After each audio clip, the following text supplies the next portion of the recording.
उत्तराखंड राज्य के जिला देहरादून से मैं दीपक कनौजिया अपने द्वारा प्रकाशित कला अध्यापक टीजीटी पीजीटी परीक्षा हेतु पुस्तक की विशेषताओं से आपको अवगत कराने जा रहा हूं। जो प्रतिभागी कला अध्यापक परीक्षा में शामिल हो रहे हैं, इस वीडियो को अवश्य ध्यानपूर्वक देखें व समझें। यह पुस्तक अगस्त 2022 में प्रकाशित की गई है, अर्थात नवीन पाठ्यक्रम पर आधारित है। कला परीक्षाओं में जो प्रश्न जिन विषयों से पूछे जाते हैं, उन सभी विषयों को 23 भागों में विभाजित कर इस पुस्तक में शामिल किया गया है। ये 23 भाग हैं। कला भाग 1, भाग 2 चित्रकला, कला वर्गीकरण, कला संबंधी महत्वपूर्ण तथ्य, आर्ट गैलरी, कला संस्था संग्रहालय, आर्टिस्ट ग्रुप, त्रिभुज, आयत, वर्ग, वृत्त पर आधारित तथ्य, रेखा लाइन पर आधारित तथ्य, रंगों का विवरण, लोक कला, साहित्य कला, मूर्ति कला, मंदिर कला, वास्तुकला, भारतीय कला का इतिहास, प्रागैतिहासिक काल से आधुनिक काल तक, आधुनिक कला, पश्चिम कला, फिल्म कला, संगीत कला, फोटोग्राफी कला, कंप्यूटर ग्राफिक कला एवं एनिमेशन, पेंटिंग कला। अर्थात संपूर्ण पाठ्यक्रम को निर्धारित किया गया है, कर इस पुस्तक में शामिल किया गया है। जो भाग 1 है, भाग 2 है, इसमें कौन कौन से टॉपिक हैं उसको भी इसमें दर्शाया गया है, जिसको आप देख सकते हैं।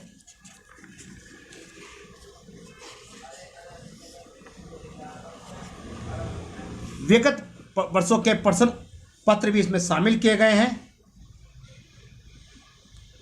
इस पुस्तक के प्रत्येक भाग को इस तरह से लिखा गया है कि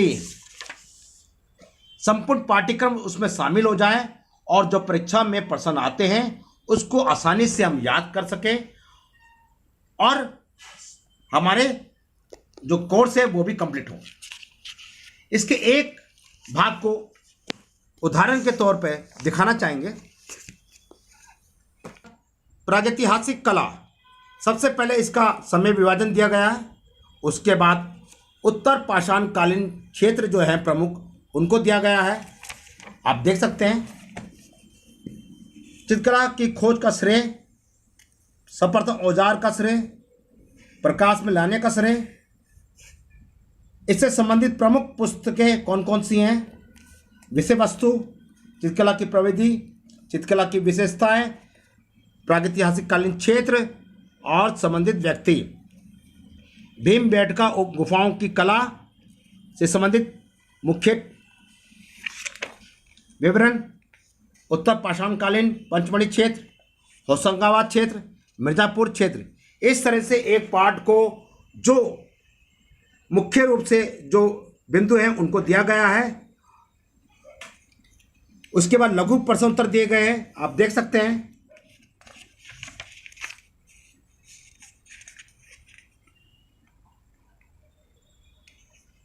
टोटल 55 प्रश्न उत्तर है।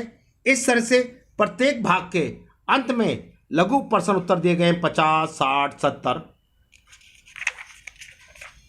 प्रत्येक भाग के अंत में विगत वर्षों के प्रश्न पत्र हैं, जैसे ये दिया हुआ है Uttarakhand LT 2021, Uttarakhand 2018, UP TGT 2021, UP PGT 2021, UP TGT 2016, UP PGT 2013, UP PGT 2013, UP TGT 2010, UP PGT 2010, Rajasthan 2018, Rajasthan 2015। इस तरह से प्रत्येक पाठ के अंत में विगत वर्षों के प्रश्नोत्तर दिए गए। ये 3 राज्यों से संबंधित हैं।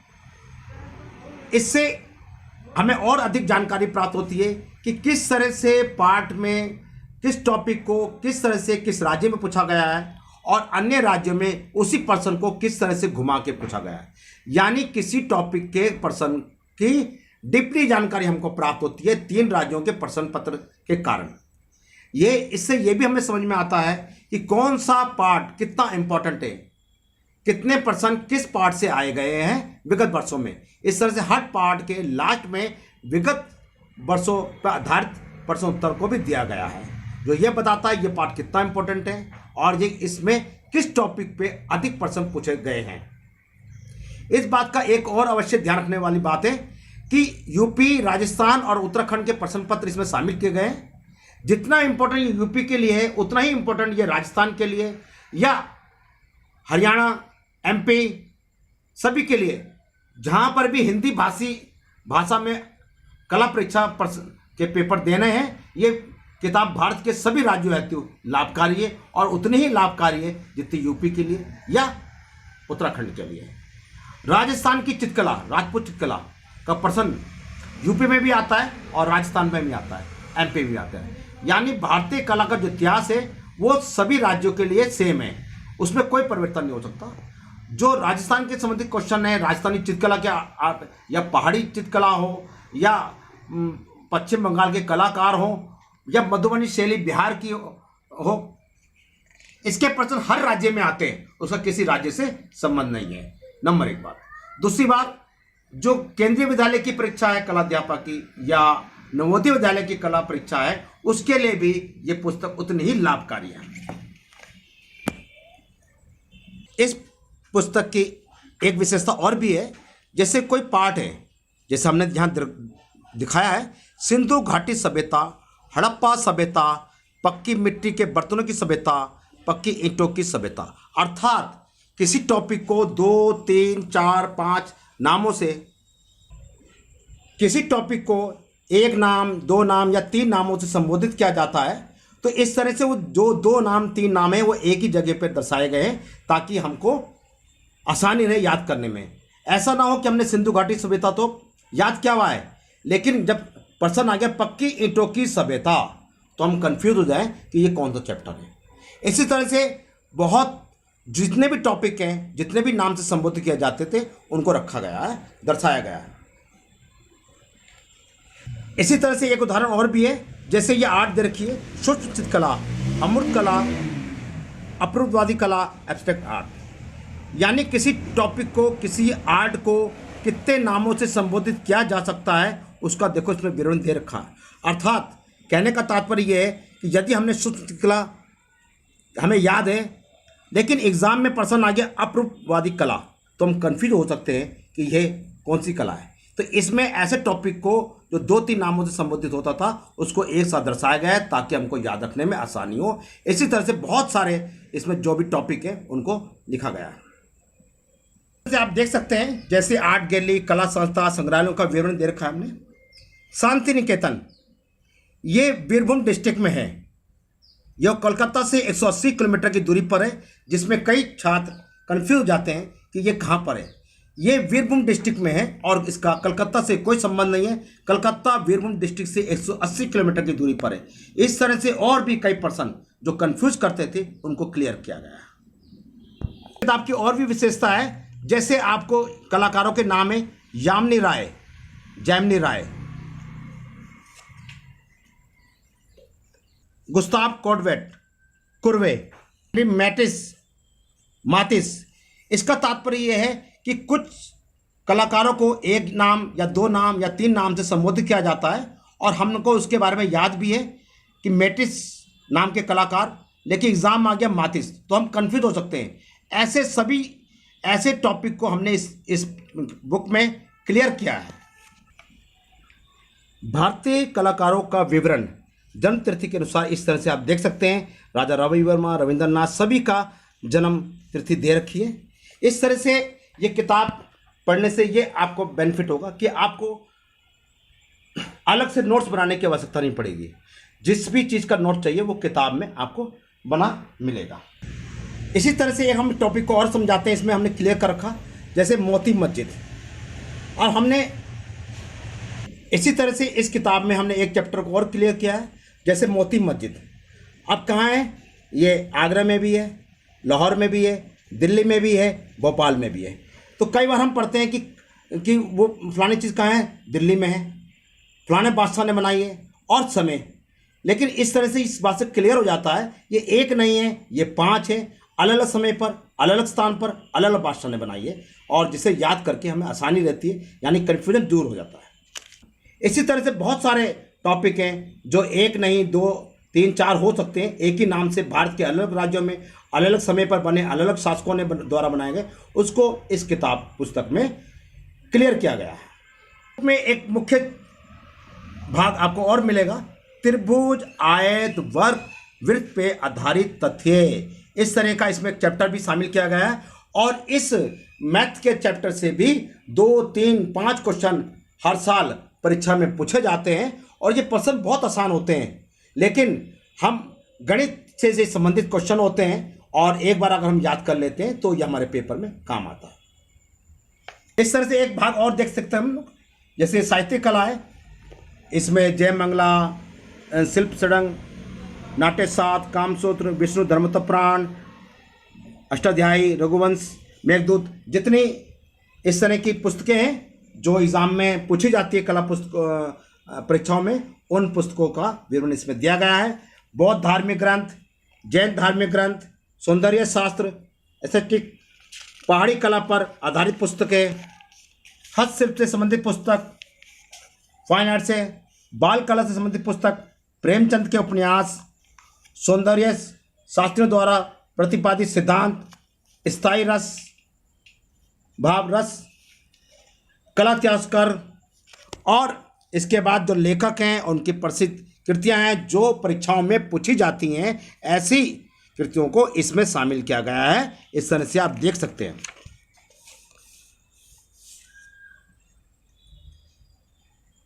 अर्थात आपको नोट्स बनाने की आवश्यकता नहीं मिलेगी, आपको पॉइंट टू पॉइंट सिर्फ पढ़ना है। मंदिर से संबंधित प्रश्न आते हैं कि ये मंदिर किस राज्य में स्थापित है या किस क्षेत्र में, इस तरह से आपको मिलेंगे। ये लगभग सभी प्राचीन मंदिर, प्रसिद्ध मंदिर और परीक्षा में पूछे जाने वाले, इस तरह से इनको आपको वर्णन इस किताब में मिलेगा। अजंता, पहली गुफा के चित्र, दूसरी गुफा के चित्र, 9वीं गुफा के चित्र, 10वीं गुफा के चित्र, 16वीं गुफा और 17वीं गुफा, इस तरह से प्रश्न आते हैं परीक्षा में, और कंफ्यूज करते हैं हमको कि ये चित्र कौन सी गुफा में है। यहाँ पर इस तरह से दिया गया है जैसे नोट्स के रूप में, ताकि उसको याद करने में आसानी हो। इस तरह से बहुत सारे उदाहरण हैं इस पुस्तक में जो दिए गए हैं, सबको नहीं बताया जा सकता। किशनगढ़ कला, इस तरह से समुचित परिचय दिया गया है, जितना इंपॉर्टेंट है उतना दिया गया है, यानी आपको अनावश्यक पढ़ने की आवश्यकता नहीं है। एक बात और विशेष है, जैसे किशनगढ़ शैली के प्रमुख चित्रकार का वर्णन इसमें मिला है। इस तरह से हर आर्ट के जो प्रमुख कलाकार हुए उनका विवरण आपको इसमें मिलेगा। जैसे बीकानेर शैली, इसके प्रमुख चित्रकारों का विवरण आपको इसमें मिलेगा। कला, संसार चंद, श्रेय देने वाले शासक कौन कौन से हुए, प्रमुख क्षेत्र कौन सा हुआ, प्रमुख कलाकार इसके कौन कौन से हुए, इस तरह से आपको पूरा वर्णन मिलेगा। प्रमुख चित्र कौन कौन से हैं इस आर्ट से संबंधित कांगड़ा कला से, लघु प्रश्नोत्तर और इस परीक्षा में, विगत परीक्षाओं में आए हुए प्रश्न आपको मिलेंगे। कि एक विशेषता और भी है, जैसे अविंदरनाथ ठाकुर की जो कृतियां हैं उसको इसमें दिया गया है। जैसे आप देख सकते हैं 31 कृतियों को इसमें दर्शाया गया है। इस तरह से हर कलाकार की जितनी अधिक से अधिक कलाकृतियां हो सकती थी उनको लिखा गया है। जैसे हलधर कुमार, आशित कुमार हलधर, जैसे देखो 37 कलाकृतियों को दर्शाया गया है, यानी जो अधिक से अधिक कलाकृतियां थी उनको दर्शाया गया है। इस पुस्तक की एक विशेषता और भी है, जैसे आप देख सकते हैं प्रसिद्ध कलाकार व उनकी चित्र श्रृंखला कौन कौन सी है, कौन कौन से कलाकार हैं, कौन कौन सी उनकी चित्र श्रृंखला हैं, कलाकार और प्रसिद्ध कौन से हैं, इसको विवरण दिया गया है। यानी आपको नोट्स बनाने की आवश्यकता नहीं है। कलाकार और उनके प्रमुख कार्य कौन कौन से हुए, कौन से कलाकार किस क्षेत्र से संबंधित हैं, कौन से कलाकार की कार्यविधि कैसी है, इन सब का विवरण इस किताब में दिया गया है। आधुनिक कला का इतिहास, जैसे नव शास्त्रीयतावाद, रोमांसवाद, इंग्लिश में इसको क्या कहते हैं, और प्रमुख कलाकार। ये बहुत इंपॉर्टेंट है कि उसका नाम हमको अंग्रेजी में भी मालूम होना चाहिए कि रोमांसवाद को अंग्रेजी में क्या कहते हैं, फाववाद को क्या कहते हैं, जैसे घनवाद को क्यूबिज्म बोलते हैं। ये बहुत ज़रूरी है, ये हमको मालूम होना चाहिए। परीक्षा में कुछ इस तरह से भी पूछा जाता है, जैसे घनवाद, घनवाद ना लिखकर क्यूबिज्म लिख देंगे, तो आपको मालूम होना चाहिए ये क्यूबिज्म घनवाद है। इसी तरह से इसको दर्शाया गया है। कलावाद है ये नव प्रभाववाद, विभाजनवाद, न्यू इम्प्रेशन, अर्थात किस कलावाद को किस किस नाम से संबोधित किया जाता है वह भी इसमें विवरण मिलेगा, क्योंकि परीक्षा में कई बार नव प्रभाववाद पूछा जाता है, तो उसी को न्यू इम्प्रेशन से पूछा जाता है। ये भी हमको क्लियर होना चाहिए। कुछ इस तरह से इसमें प्रश्न भी शामिल किए गए हैं जो बहुत महत्वपूर्ण हैं, जैसे कलावाद और प्रमुख प्रणेता कौन हुए, नवशास्त्रीवाद के मुख्य प्रणेता, रोमांसवाद, सर्वोच्चवाद, अमूर्त, ऑफ आर्ट, रूपावाद, इनके प्रवर्तक कौन कहे हैं। इस तरह से एक स्थान पर इन सबको विवरण दिया गया है। कलावाद और संबंधित स्थान कौन कौन से हैं, आधुनिक कला का काल कर्मानुसार विवरण, कलावाद, उनका प्रथम चित्र और उससे संबंधित कलाकार, उनका जन्म स्थान और उनकी कला शैली। जैक्सन पोलॉक, हेनरी मूर, विलियम ब्लैक, स्वर्णिम विभाजन सिद्धांत, संग्रहालय, गैलरी, नवजागरण कला, सदाचार, डच कला, संकेतवाद, जादुई यथार्थवाद, ग्राफिटी कला, भविष्यवाद, विश्व के प्रमुख चित्रकार और किस राज्य से संबंधित हैं, कथन कला संदर्भ में। कुछ प्रमुख विषय हैं जिन पर प्रतिवर्ष कला परीक्षाओं में प्रश्न पूछे जाते हैं, जैसे चलचित्र कला, संगीत कला, फोटोग्राफी कला, कंप्यूटर ग्राफिक्स कला एवं एनिमेशन, प्रिंटिंग कला। 2 से 5 क्वेश्चन, 10 क्वेश्चन, 12 क्वेश्चन कला परीक्षाओं में पूछे जाते हैं और इस विषय को भी इसमें शामिल किया गया है। इस तरह से ये पुस्तक अत्यंत लाभकारी है और मुझको पूरी उम्मीद है कि ये पुस्तक आपको सफलता दिलाएगी। धन्यवाद।